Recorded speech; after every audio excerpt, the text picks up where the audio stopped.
The ATR indicator is one of the indicators you can use to measure volatility in the market, and that will aid you set good stop loss and take profit targets.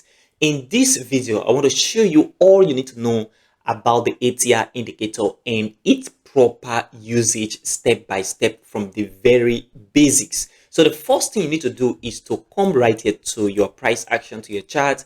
I am on usdjpy 4-hour chart. So you put your ATR on your chart. First of all, you go to this very indicator section and you type ATR, that is average true range. So if I click on this, it will appear on my chart right as you can see on the bottom. So the first thing we need to do right here is to go into the settings, because this is very important. So you go into the setting right at this very point, and if you come under input, you see 14. I will explain what this number mean later in this very video. And if you come to style, you see ATR, and I want to increase the visibility of this very ATR so that it will be very visible for us to see. So I'll click on this and then I will increase the visibility a little bit and I will click OK. So the ATR is now on our price action.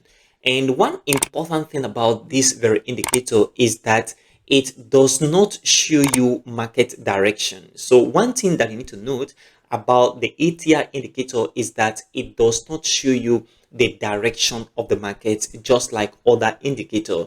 What that means is, let's say for example, the market is coming back down. The ATR does not show you the market is coming back down.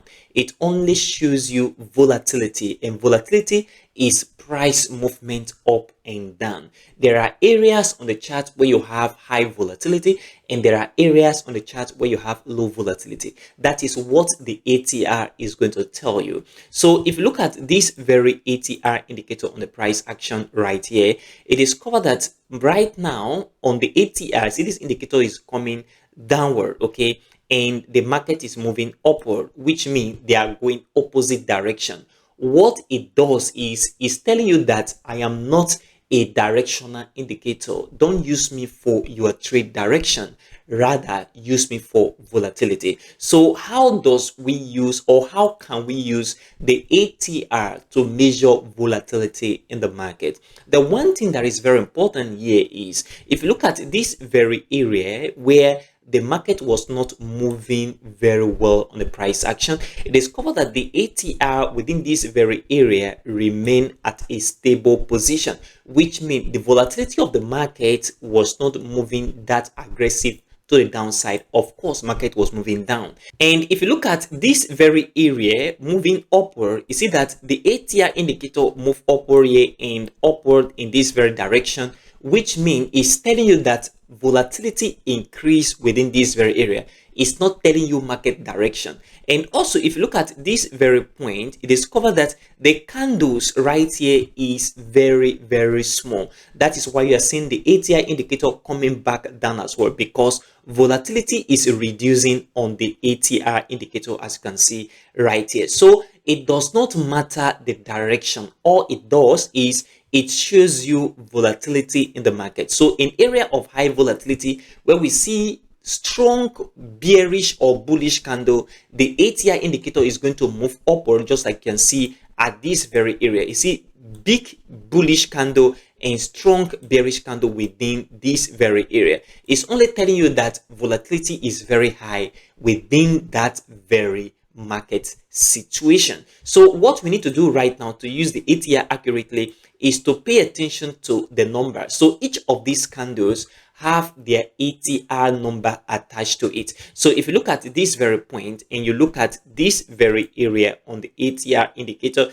it is covered that if I move this very cursor, that is my crosshair, from one candle to another, the ATR value keep changing. If you look at this very number right here, and I move from one candle to the next, from this one to this one, it is covered that the ATR value keep changing. that is the ATR value for each of the candles. So if you place on this very candle right here, you see the ATR value of that very candle. If you go to the ATR setting right at this very point, and under input you see 14, this is length 14th ATR, and this usually happens on default. Why? Because this takes into consideration the last 14 candles. Remember, I'm on the 4-hour chart. So for this indicator to calculate the ATR value for this very candle, it will take into consideration the volatility of the last 14 candles, and it will put that into consideration and give it the ATR for this very candle.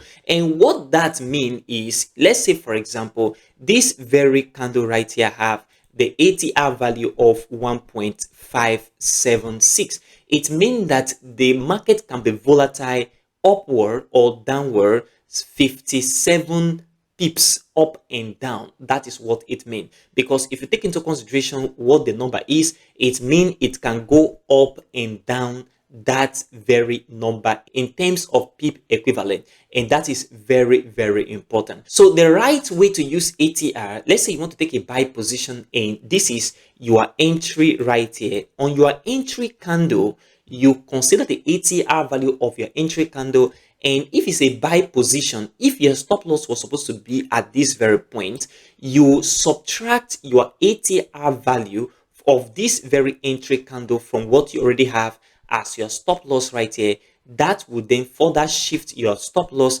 back a little bit, which will give you a buffer for your market to breathe should in case the market go down against you a little bit. This is the right way you should use ATR.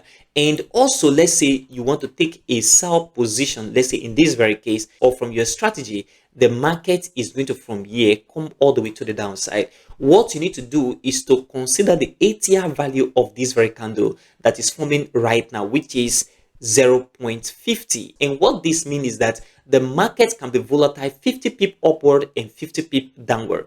That means if your stop loss was supposed to be at this very point normally, and you know that the ATR value of this very candle is 0.50, that means you need to add additional 50 pip, okay, to your stop loss, which will further move your stop loss to this very area, for example. So for a buy position, you are doing subtraction from where your stop loss should be so that it will further bring down your stop loss a little bit. And for a sell position, you are adding to your stop loss value to get the appropriate area that your stop loss should be using this very ATR indicator. So this is what the ATR indicator does for us on price action. Don't use it for direction. It does not tell you market direction. Rather, it shows you market volatility. Consider supporting this channel by leaving a like for this video, subscribe if you have not, and turn on the bell notification for more forex videos like this one. Also check the channel for other forex content. Join our Telegram channel, the link in the description of this very video, and also in the pinned comment. It is a free channel, and if you want to watch more videos, check this video right here. It's going to help you a lot, and check this video out as well. It's going to help you too. Thanks for your support.